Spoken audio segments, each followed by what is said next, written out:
Lift every voice and sing. As the Black National Anthem soared through a crowd, it was clear to many that this year, Juneteenth, is a holiday of firsts. My husband and I have been working on this festival for 33 years. The first time a mural acknowledging African American equality is in front of City Hall, and the first time a Juneteenth flag is at City Hall. It's particularly fitting that is occurring in the midst of current events. For 155 years, Juneteenth has been celebrated by African Americans. It marks the end of slavery and the last enslaved blacks finding out that slavery was abolished. The one thing I truly believe, Juneteenth is not a black holiday. It is an American holiday. Some call it Emancipation Day or Black Independence Day. June 19, 2020, we stand here unified to celebrate African American history. And before I be a slave, I'll be buried in my grave. And during the current changes going on in the country, many are grateful that people of all backgrounds came out together.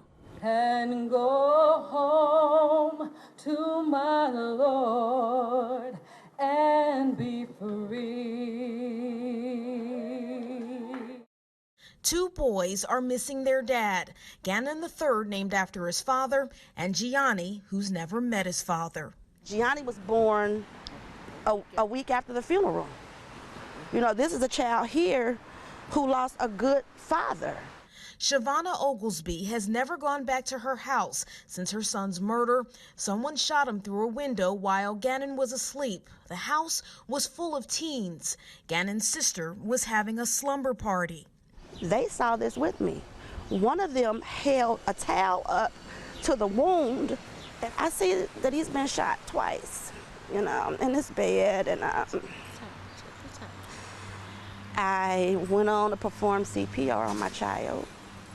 First time I've ever done it in my whole 20-something years of, you know, practicing nursing. Over the past few weeks, police have arrested multiple suspects. Ramon Benton gunned down on the west side. Rakeem Owens and Rakeem Smith arrested. For a murder in Mount Washington, Cullen Kidwell is in jail. For a murder on the west side, Luante Baltimore arrested. And for allegedly killing 4 people, Alto Miles is in jail. It's so many kids out here, their fathers or their mothers are being taken for nothing. Is senseless. Shavonna's grateful the more recent homicides have arrests, but she doesn't want people to forget about the murders still unsolved and the families still waiting for justice. I went through a year of weakness. I went through a year of defeat. I went through a year of no direction. I'm strong now. I need answers. In O'Brienville, Angela Ingram, Local 12 News.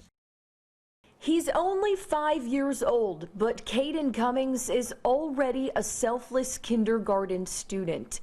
This is his first year at North Elementary School in Fairfield.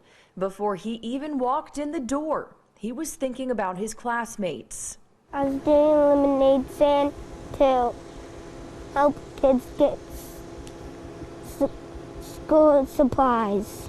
After shopping for his own, Caden's dad, Terrell Cummings, says an idea sparked with his son. He mentioned something about, like, you know, kids not being as fortunate and being able to get school supplies. To make money, Caden's lemonade stand took off. His parents made a post on their community Facebook page to get the word out. People started showing up and, you know, set up a tent, and it started working out. And just how fast it happened, and people in the community supporting it and everything, like, it was just good that everybody came together for it. After sitting in front of his house for just a couple hours, Caden raised $1,000 and told his parents he wanted to donate every dime of it to his new school.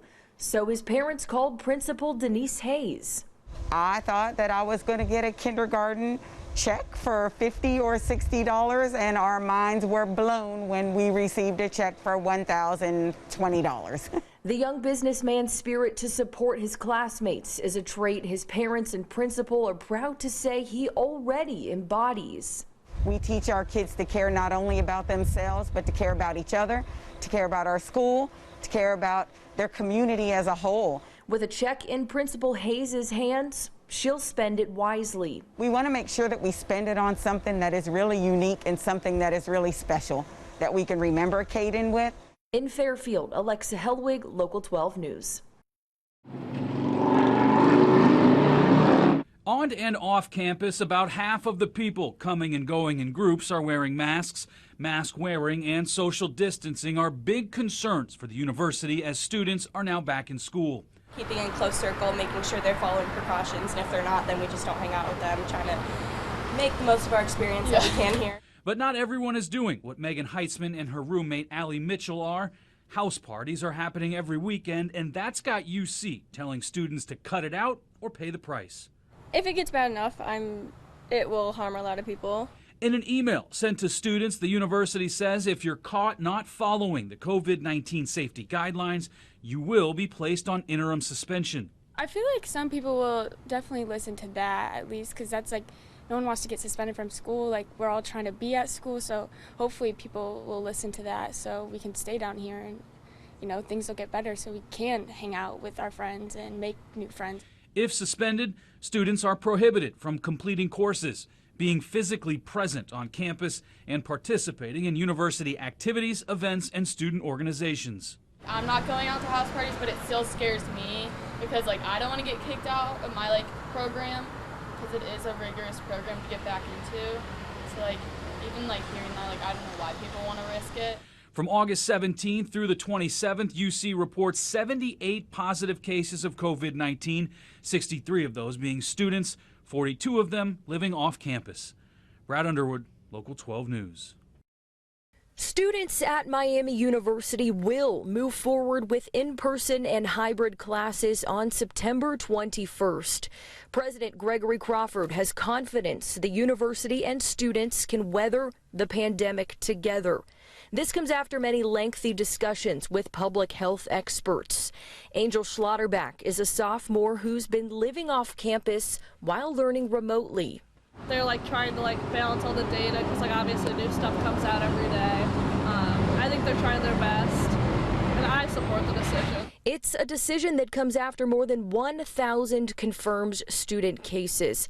This is body cam video from last Saturday. Oxford police rolled up to a party. What's up, guys?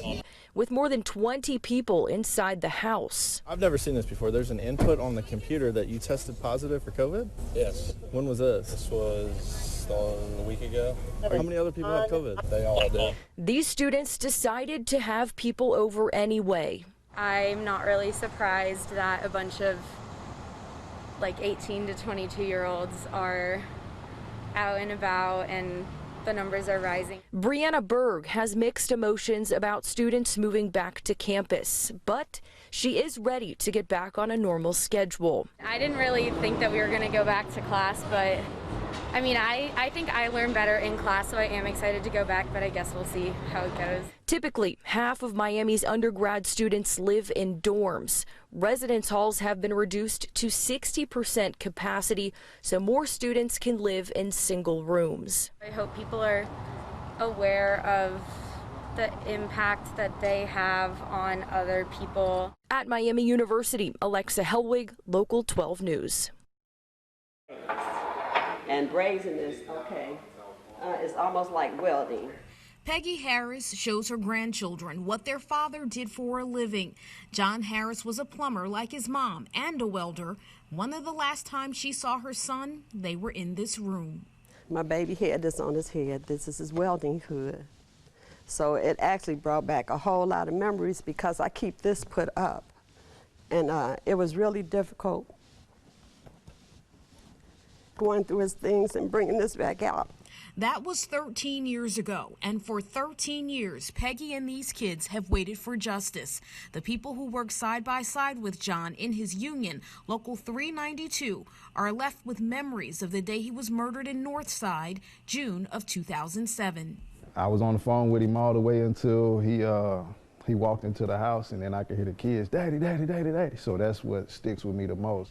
Now there's even more incentive for someone to say what they know. The union is putting up a $5,000 reward on top of the $2,500 offered through Crime Stoppers. John's coworker Bill Fraley came up with the idea. She's an inspiration to me with her ability to take tragedy that is probably the worst possible tragedy that any mother could ever suffer, and to turn it into so many positives. Homicide detectives have never stopped working this case. I used to say that one of the hardest parts of my job is when she would call me up every week. Every week she'd call me, and every week I knew what she wanted, and you can hear the pain in her voice. Between the detectives exploring all angles and the money, Peggy is hoping someone will be arrested. He said, "Peggy, we're gonna make this happen. We love you. We love Johnny, and we love your family." The family and Detective Gehring are hoping that if people don't do the right thing because they want to bring peace to the family, that they do the right thing for the new money and the new reward. At the Criminal Investigation Section, Angela Ingram, Local 12 News. Her uniform is pristine, not a hair out of place. Looking at Ebony Leon, you might not know that everything wasn't always perfectly in place. I would not be near where I am today had I not gotten with the military. I think I'd be possibly in jail. I think I could be passed on. I also saw things like drive-bys. Ebony grew up in Columbus, and she had challenges, but her band teacher took notice of her early on. Basically, she just kept to herself and played her trumpet and marched her spot. While she was in high school, it was day to day, let's get this child to school. Let's make sure she has food.